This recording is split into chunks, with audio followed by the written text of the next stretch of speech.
Hello everyone, welcome to mess solution garage.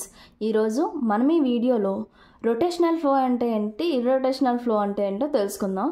చాలా simple అన్నమాట. ఓకేనా? Rotational flow.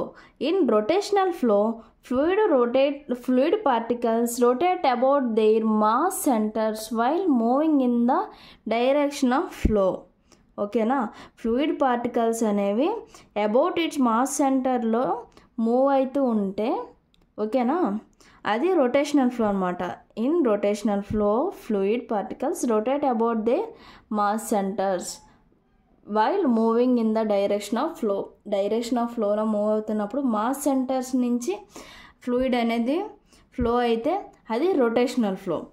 ఇర్రొటేషనల్ ఫ్లో అంటే ఏంటంటే, in irrotational fluid flow, okay, flow of fluid particle does not rotate about their mass centres. Okay, దాని యొక్క mass centres నుంచి అది rotate అవ్వకుండా ఉంటే, and while moving in the direction of fluid flow. Okay, direction of the fluid flow అనేది చూడండి, ఇది యొక్క సెంటర్ అనుకుంటే, సెంటర్ చుట్టూ మనకి వాటర్ అనేది ఫ్లో అవుతూ ఉండాలి. అంటే ఇలా ఇప్పుడు నార్మల్గా ఇది ఒక సెంటర్ అనుకుంటే, ఇది ఒక మాస్ సెంటర్ అనుకుంటే, ఫ్లూయిడ్ డైరెక్షన్ ఇది అనుకుంటే ఇలా రొటేట్ అవుతూ ఉంటుంది. Okay, about its mass centre ఇది ఇలా రొటేట్ అవుతుంది. ఓకే, అప్పుడు అది రొటేషనల్ ఫ్లో అవుతుంది.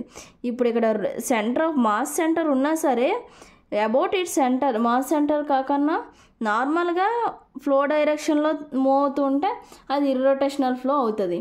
Okay, in irrotational flow of fluid particle does not rotate about their mass centres while moving in the direction of fluid flow. Okay, example ఏంటి? The flow of an ideal fluid where no shear stress occur. అంటే shear stress లేని ideal fluid దగ్గర ఈ irrotational flow అనేది work అవుతుందంట. అంటే అసలు shear stress లేకన్నా అసలు ఐడియల్ ఫ్లూయిడ్సే ఉండవు. ఓకేనా? ఓకే, ఇర్రొటేషనల్ ఫ్లో అనేది కూడా ఉండదు. ఓకే, ఇది ఒక ఐడియల్ కేస్ మాత్రమే. ఓకే, ఫ్లో అనేది ఎప్పుడు rotate about their mass centres నుంచే వెళ్తుంది. ఓకేనా? ఈ వీడియో మీకు నచ్చినట్టయితే లైక్ చేయండి, షేర్ చేయండి, సబ్స్క్రైబ్ చేయండి. Thank you from mess solution garage.